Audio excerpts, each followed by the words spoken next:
It's time to take a ride on the Steelers Afternoon Drive with our co-hosts Alan Saunders and Zachary Smith.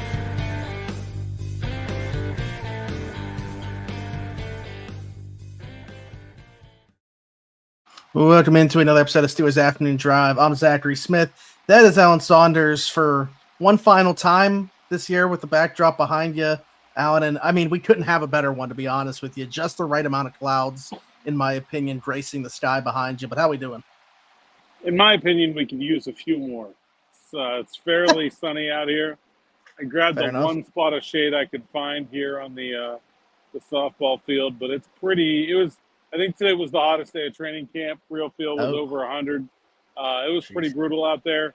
Closing it up with a extremely physical padded practice in the heat. Mike Tomlin in his element, just living life, just loving everything about it. So did he continue on wearing the, as we call them, the hoochie shorts, or was he in long sleeves? I just want to make it very clear that I did not call them that, nor have I called them that. Yeah, that's a me thing. And yeah, still wearing the shorts. Okay, all right. I wasn't sure because, that's been a big thing. You brought it to my attention. I had never heard this, but you brought it up to me with like long sleeves, but looser fitting is kind of like the way to go. And we've seen Tomlin in the past wear long sleeves, and that's why the shorts this year have kind of been a difference. But he's posted on Instagram way more. There's something about Mike Tomlin that just seems a little bit different in training camp this year. Maybe honestly, that's something that we can touch on a little bit further down the line. But we got too much to get into today. Alan, back at practice. You mentioned it was a very physical one, padded practice as they gear up for this joint practice against the Tampa Bay Buccaneers. Just off the bat, what stood out to you today? I think it was like it wasn't like crazy aggression that you get early in camp. No backs on backers, nothing like that. But I really thought that I watched a lot of the like wide receiver DBs like really getting after it in terms of like their blocking, and like it's starting to feel like real football. Like, even when you're early in camp and you throw the pads on, all you really do is just hit people and like get out some aggression and show your physicality, try to show your moves or your technique. But like, it's all coming together now. You're getting physicality all over the place. Like today's practice felt like a football game, just in terms of like Connor Hayward out there throwing blocks, receivers out there throwing blocks, running backs running through tackles, like, DBs and cornerbacks like wrestling each other and going to the ground for loose balls. Like, I just feel like we're here. We have arrived at football after 3 weeks of almost football. And, I feel like everything Tomlin does is intentional. Like, I don't think anything's just done without intent. We've already had that first preseason game, though, but with having in mind that they got this joint practice coming up and then the preseason game where we will see more ones than we did, assumingly. Do you think that is why maybe like today's setting was what it was? I just feel like it's that time of year. Like, you got to get here eventually. And it's good that they did. Thursday is going to be similar, but even more intense, even more specific. But I just thought in general, football is being played out here today.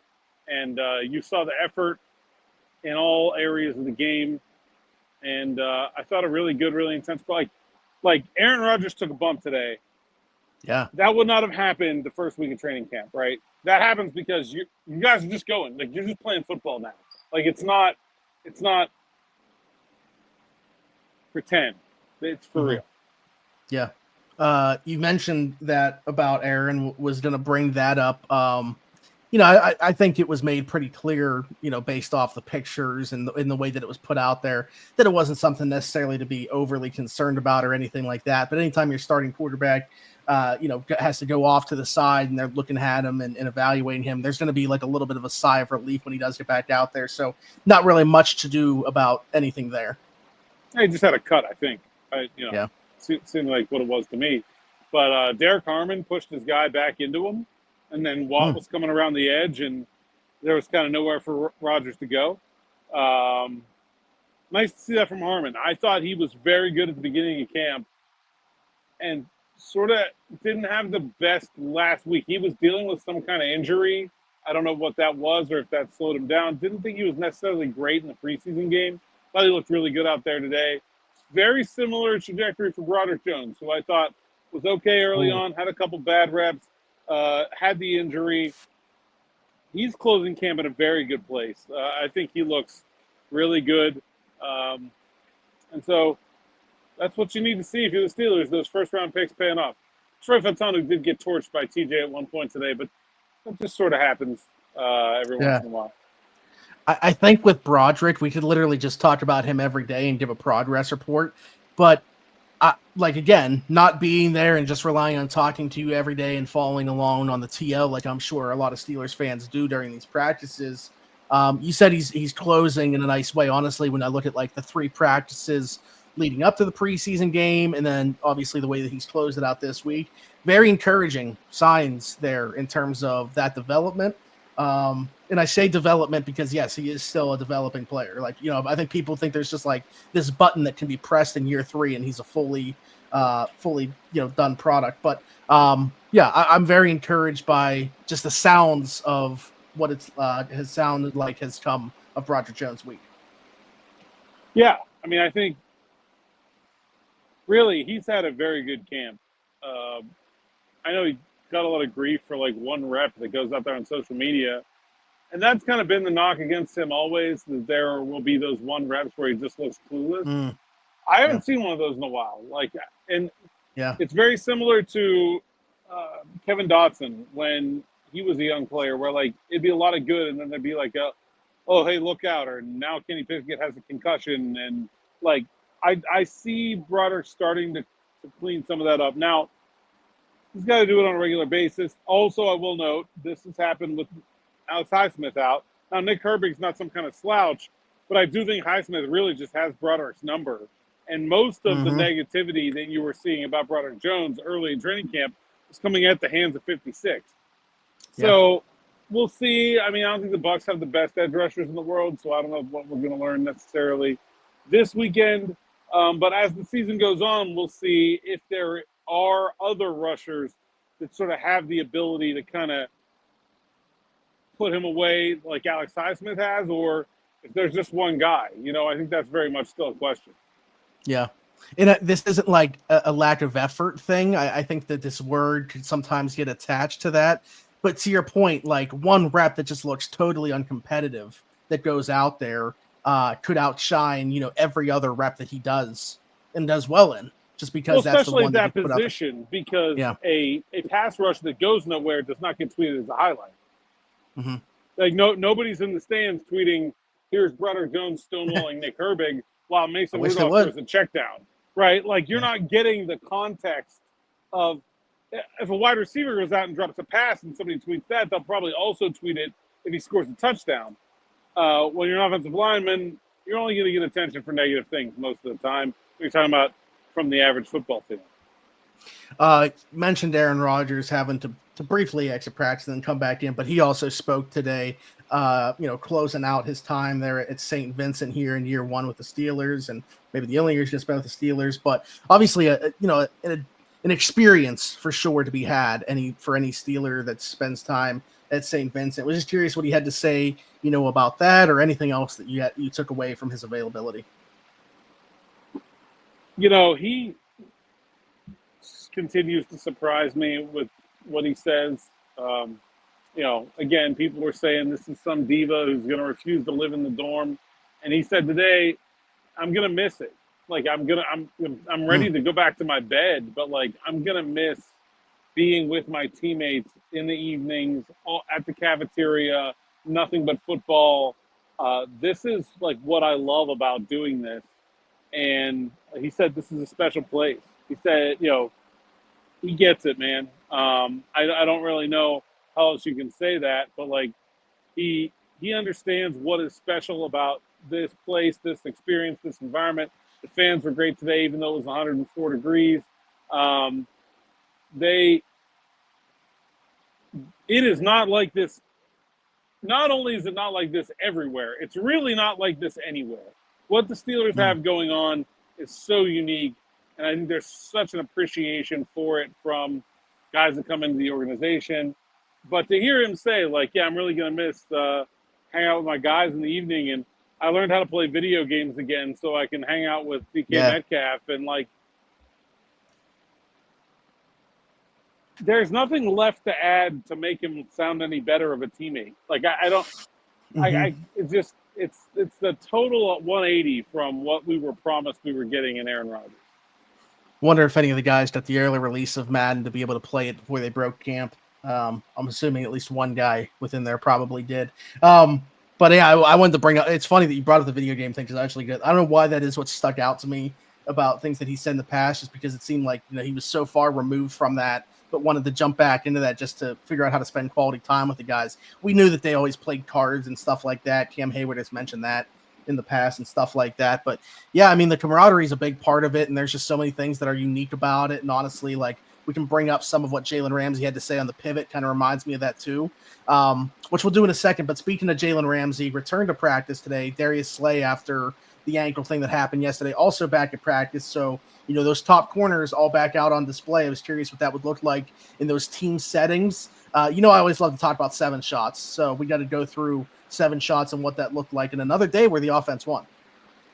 We've got 7 shots controversy today. Warren up the middle for a touchdown. Rodgers right corner incomplete. Porter on Metcalf. Rodgers left fade. Darnell Washington absolutely mossed Deshaun Elliott. Elliott was holding him, and Darnell swatted him like a fly, made the catch, and then flexed on him after. It's just absurd stuff from 80, man. I know that people have complained about him not being used more in the offense. He's playing a lot better right now. I'm seeing him do things he wasn't doing before. And he looks great out there, man. In terms of like a pass catcher, I assume. In terms of his athleticism, yeah. He doesn't just look big out there. That's another ball where he elevated, go get it. Doesn't have the world's biggest vertical jump. When you start at 6'8", you don't need it. But yeah, I think he's really making some strides as a receiver. That's pretty fun to watch.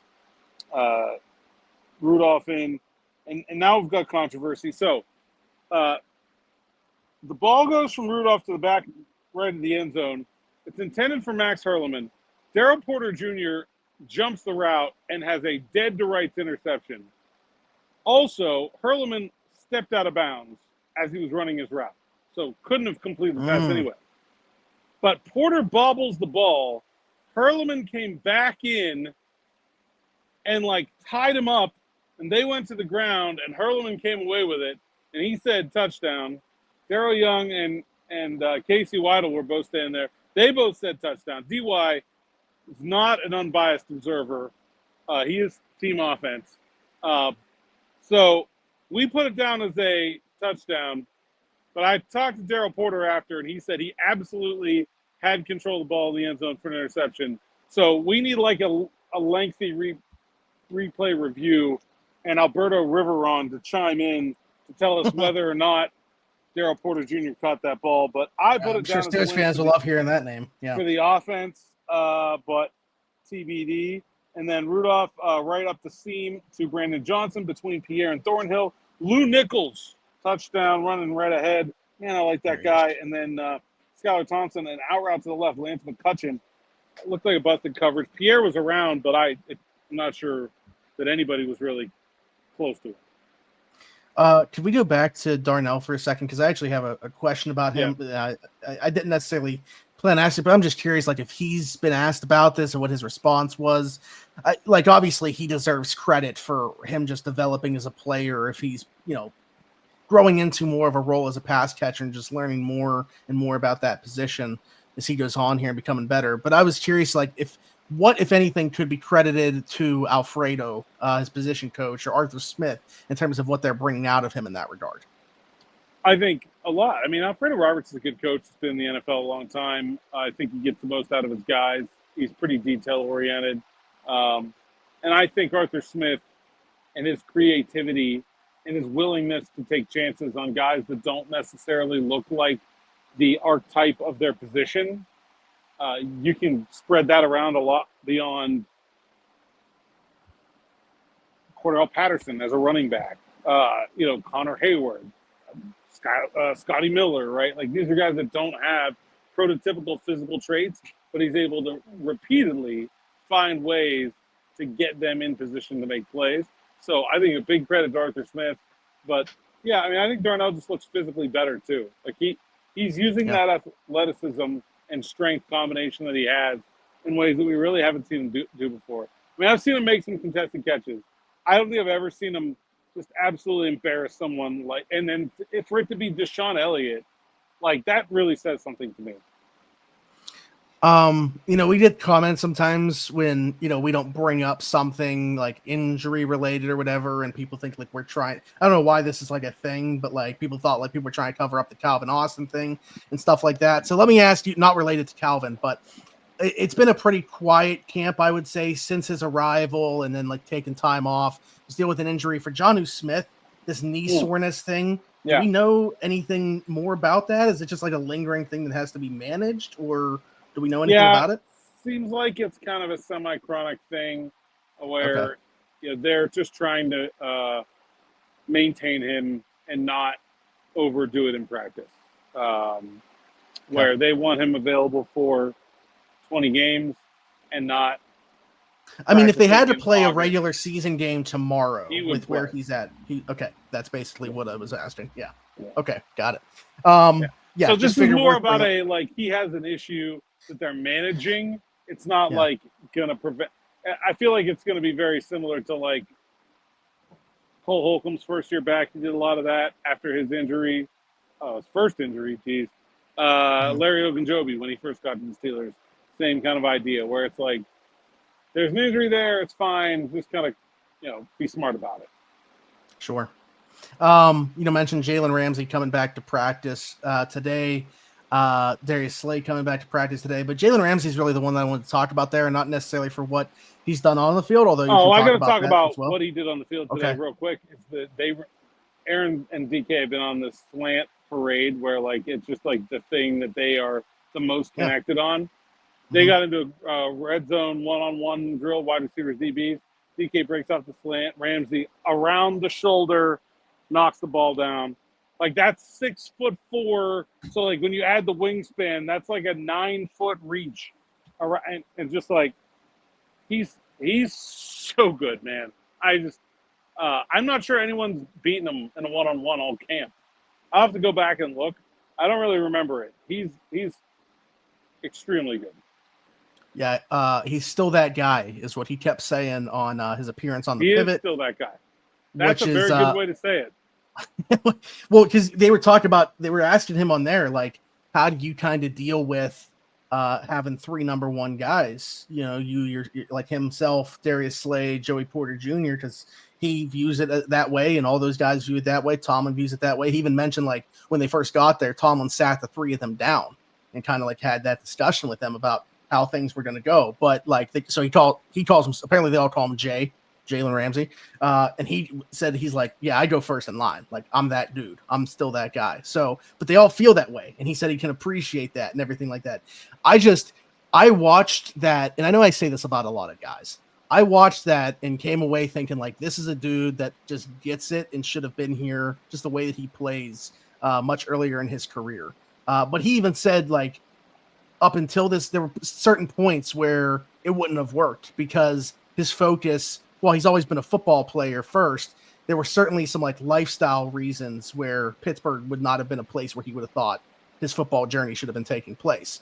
But now at a point where he's at in his career, raising his children, and this being like his focus, this is why this was the right place. Like, I just listening to him talk about it. You mentioned one thing that you took away was about the truck thing that he said, like trading in his Range Rover or whatever for a Ram. But I just think that he understands what this city is about and how important this football team is to this city.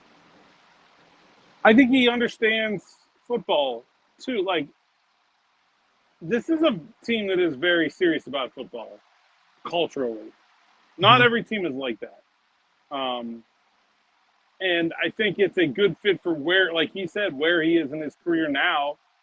I think there's an appreciation for that, where I think when you're a 23-year-old millionaire, that might be boring, right? Like certain acts aside, there was always a friction with like a guy like George Pickens and like who the Pittsburgh Steelers are. And like Yeah. he said something about like when he got to Dallas, like I don't remember what he said, something like this is what the Cowboys are known for. I was like, George Pickens is culturally a Dallas Cowboy at this point in his life. Like he fits with what they are all about. And that is not what the Steelers are all about, right? Like that's different. And and I think Jaylen Ramsey at this point in his career is very appreciative of what the Steelers are all about at this point. Because I think it just the line about I sold my Rolls Royce and bought a Dodge Ram, like that to me like says it all. Like that's his career arc, right? Like he was that guy, the defensive player of the year, the all pro, the whatever $30 million guy, and won a Super Bowl, and now he just wants to go play football. And this is much more attractive now than it would have been earlier in his career. He also shared an interesting sentiment, which, like, Pat has expressed to me in the past too, like how the offense feels about like when you have somebody the stature of Aaron Rodgers, just like how much name value he holds, it kind of elevates everybody on offense because they don't want to let that guy down. Jaylen Ramsey said that he carried that when he was in LA for Aaron Donald, like they held him in that high regard. But now he kind of feels that same way about the likes of TJ Watt and Cam Hayward, and thinks that, guys will on the defensive side kind of rally around that as a point. I don't know if you like had a thought on that, could speak to that in any way, or if you kind of feel that within this group. I definitely think a team takes the personalities of its veteran leaders. TJ and Cam are what we just talked about. You're not going to find guys that are more dedicated to what they're doing. They're very close also, the two of them. And I think that spreads, right? Like you have this familiarity, this sort of like people's wives are friends, like that, like we go to practice on a Friday and Cam's kids are running around in the end zone. And it's like, this is a team that's like a little bit, it's funny because it is an older team, but like it's a mature environment, right? Like that's what they're trying to build here. And I think they've hit the nail on the head on a number of these guys. And it's funny because they didn't have that reputation, yet they've come and done exactly that. Yeah. It just seems like there's a lot of guys that get it. I know I keep, using that phrase, but that's probably the simplest way to put it. But like the guys that haven't been here, for them to come in and right away get it. And I think that's why Lay Trobe is so important for these guys. And I appreciate when they appreciate the experience. Because I know, especially like in the middle and late portions, just from conversations I've had with guys, that grind definitely starts to get to them. So I'm sure that despite them enjoying their time there, there's a lot of them that are also very thankful to have that be done and be moving on to the next portions of the season. But there's just some really cool stuff. If you did not catch Jaylen Ramsey on the pivot, certainly go back and watch it. Was there anything more that we haven't touched on in practice today that stuck out to you in like team periods or anything like that? Yeah. Scotty Miller beat Beanie Bishop for a touchdown and one-on-one, and Beanie said Beanie had basically run the route for him, but it was just thrown a little bit beyond his arms, and he goes, damn, only if I was 6'1". I just thought it was hilarious. I thought Jaylen Warren looked really good today, probably as good as I've seen him in camp, really running tough. Him and Ramsey had one of those, like, two trains on the same track hits, and they both ended up staying up. Like, it was just like a big collision.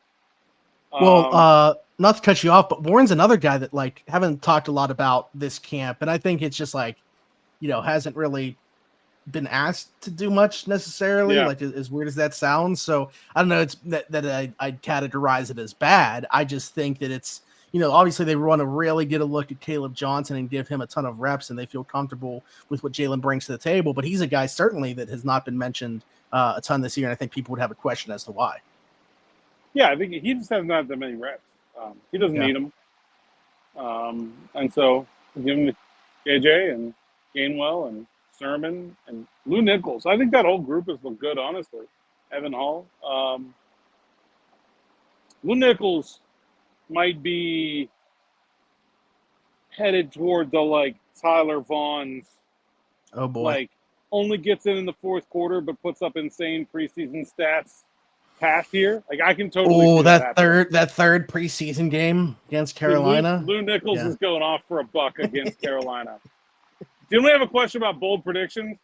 Yeah, we did. Jonathan Shorter here, my guy on Instagram. Great transition by you, by the way. Messaged me this and said, once y'all get a chance to get to it, well, it only took us a day, Jonathan, I'd be interested in hearing your bold predictions for the season after just one preseason game. I have a few. So he gives me his three. Mason Rudolph starts in 3+ games.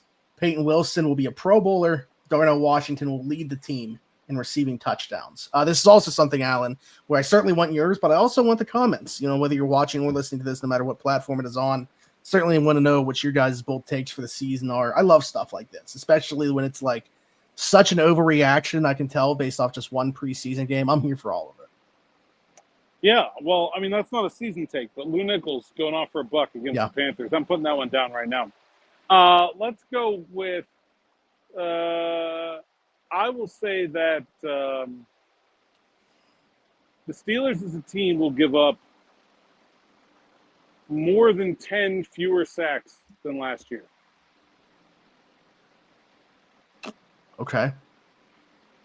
Do we know the number that they had last year on the surface? Not off the top of my head, no. About 30 maybe. Okay. I like it. Certainly.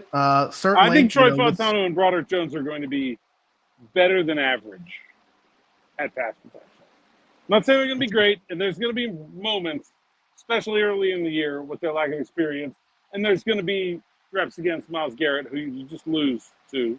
Doesn't matter how good you are. But I think they're going to be better than average. Two more bold predictions. Let's go with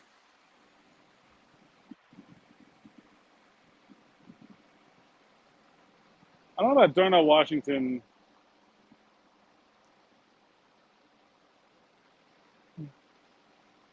Man, I don't know. I can't come up with a Darnell bold prediction.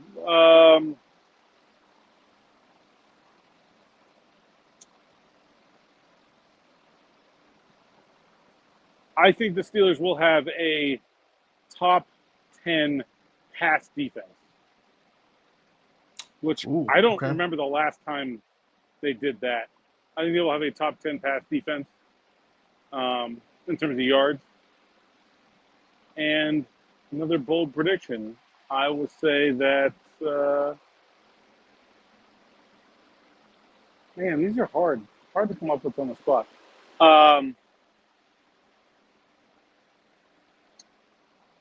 They got to get a wide receiver.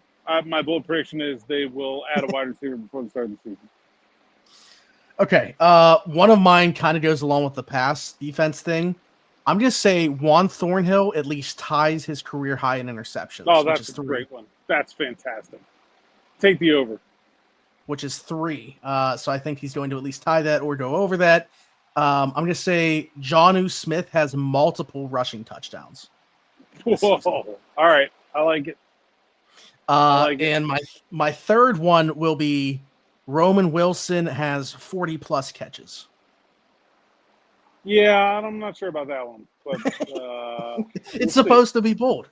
It is supposed to be bold. Yeah, that's very bold. I'm not sure I'm on that wave. I think maybe about 25. Okay. All right. Well, let us know in the comments. I think Darnell Washington will have more catches than Roman Wilson. Ooh. Okay. I would say, I think we can categorize that along. That's a 3B or even a 4th maybe there from Alan, a bold take. I don't know. I really like the Juan Thornhill one. I just think that he's that one's really in a good. position. Yeah. All right. So let us know your guys in the comments. If you're watching, if you're listening, obviously you're gonna have to tweet them at us, but we'll take them.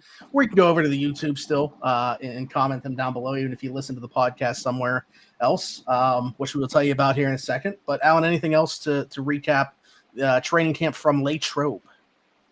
That's it. Go over to SteelersNow.com. Check out our last training camp takeaways. I'll have a big story tomorrow. One of my winners and losers from training camp and a whole bunch of other stuff going on. Sign up for SN Plus. You can check out my notes from the road from Jacksonville. That's still at the top of the site. And like, subscribe, and hit the bell for notifications here on the YouTube channel. When is the next? Is there only one more 53-man roster prediction, and will it be right before?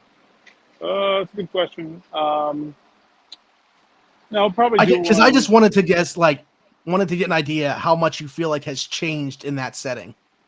Yeah, I'll probably do another one Sunday or Monday. Okay. All right, cool. Look forward to that. So you said about the site and everything like that, and I can appreciate you plugging that first and foremost. I don't know. The people should know where to find you, but I don't even know if you said that.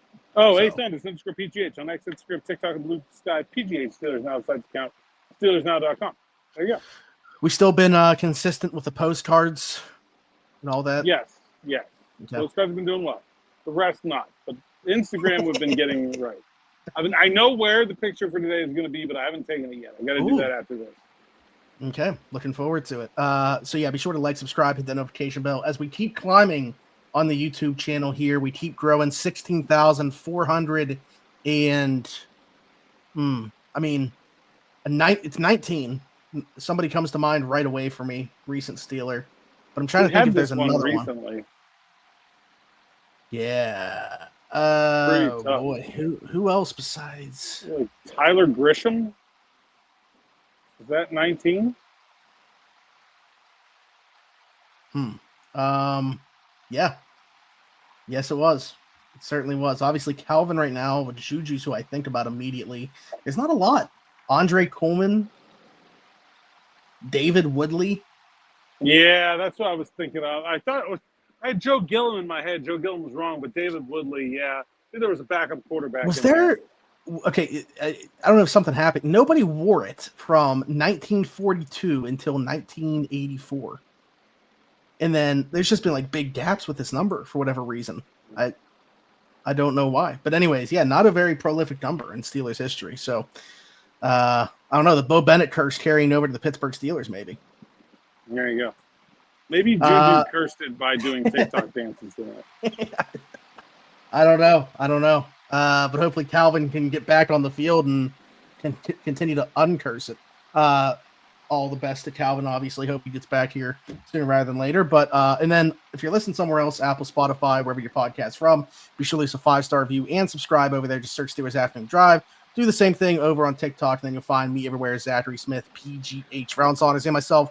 Thanks for jumping in and taking another ride on the Steelers Afternoon Drive.